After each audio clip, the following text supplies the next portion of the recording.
Well, hey guys, welcome back to the channel. My name is John Adams. I almost just fell off my seat, but today we're going to be talking about the iPhone 16e. It's an interesting phone, but I have something interesting about it. I think I know exactly who this phone is for. If you're interested, stick around.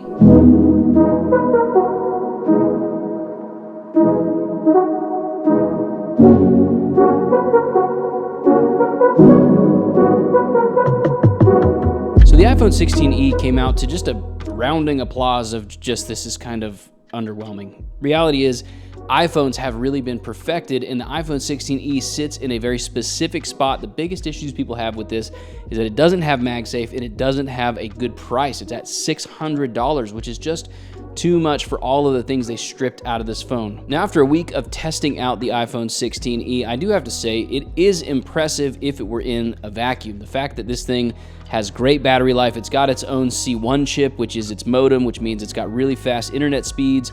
It's very efficient with the 18 chip. And so if there were no other phones on the market, this would actually be a pretty impressive phone. But the fact of the matter is there are really, really great iPhones, not just from this year with the 16 and the 16 Pro Max. You also have last year with the 15 Pro Max, and I know people have had some battery issues with the 15 Pro series of phones. However, that's not been my experience. It has been a fantastic experience with the 15 Pro. Even going back to the 13 Pro, that thing still feels relatively good. All you got to do is put a new battery in it, and it feels good as new. I mean, that's really what you're looking for, is a fast screen. So the difference between the 16e and the 13 Pro and the 15 Pro and the 16 Pro is the fact that it doesn't have the 120 hertz ProMotion display. And so, for me, I think that's kind of a big deal. For a lot of people, they don't really care about having 120 hertz. And just to get the negative stuff out of the way about this phone, the truth of the matter is having it at $600 is just, it's a difficult place, because you can get an iPhone 15 Pro for probably about $650. You're paying 50 extra bucks. That's in America. I have a lot of audience that's outside of the United States, so it may vary wherever you're at. But here in the States, man, you're looking at like $650 for a phone that is way better in every way. I mean, even just having MagSafe alone, like Qi charging, but also MagSafe accessories and all that kind of stuff, it blows the 16e out of the water. And so for $50 more, buying it on eBay or buying it on Amazon, something like that, you're just so much better off than you are with the 16e. Now, the actual build quality of this phone is fantastic. It's an Apple product. Most Apple products are built like tanks. It has the white version and the black version. I got the white version. I probably would rather have the black version, but in the end, you're gonna put a case on this thing anyways, and so the colors and the materials it's built out of really only matters insofar as it feels like a dense rock. And the 16e does feel like that. It feels like it can handle some drops and some dings and still be just fine. Now, I do want to tell you who I think this phone is actually for, because I think it actually does have a good fit on the market. But before I do that, let's talk about today's sponsor, ESR. They have the brand new Halo Lock Tough Case. Now, here's the thing about the iPhone 16e. When you purchase this thing, it does not have MagSafe. So no matter what, if you want to use this with any accessories that is MagSafe, you have to buy a case. I really like this Tough Case because, one, it's tough. You can drop this thing. It's got really soft insides, really soft walls, and so anytime that you do drop your phone, it's gonna be just fine. Also, on the corners, it's extra reinforced so that most of the time when you crack a phone, it's when you drop it on its corner. Well, this guy, if you drop it on its corner, it's gonna be fine. It covers up the lens so that it doesn't get scratched, which is really helpful. But what I actually love the most is that it actually adds a little bit of grip to a phone that's this small, like the 16e. Sometimes it'll fall out of your hands, it can fall out of your pockets, but this has serrated edges on the sides, and so it kind of sticks in your hand a little bit more. You feel like you're really holding on to something. Now, with that, they have the Geo wallet stand, which is my favorite accessory that ESR makes. I have been using it for the past 3 or 4 months.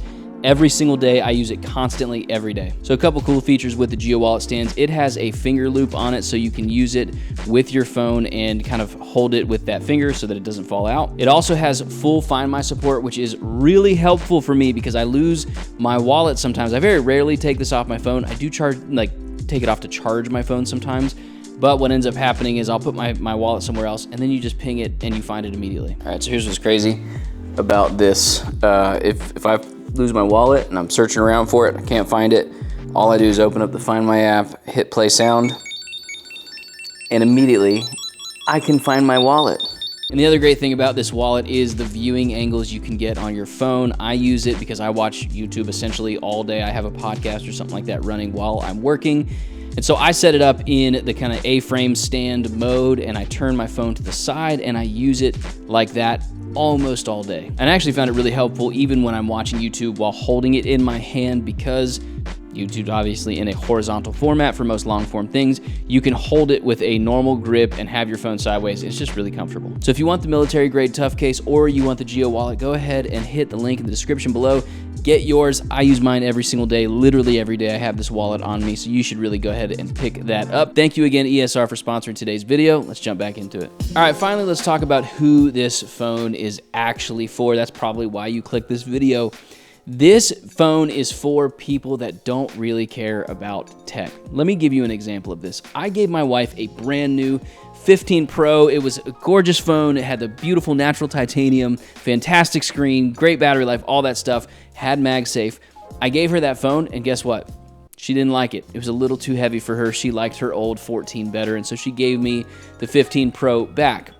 Ungrateful, I know. But there is a very large portion of the population that doesn't care about the latest tech. They don't care about the screen and the hertz rates. They don't care about having MagSafe. They just want a phone that's going to last a long time and it's just going to be solid. They essentially want it to kind of disappear from their mind. And for that group of people that don't want to spend an arm and a leg for a basic iPhone and they want the newest model because they want it to last the longest time, this is a pretty good fit. Now, I would always recommend people go out and get the 15 Pro over this, but there's a lot of people that don't want to do that research.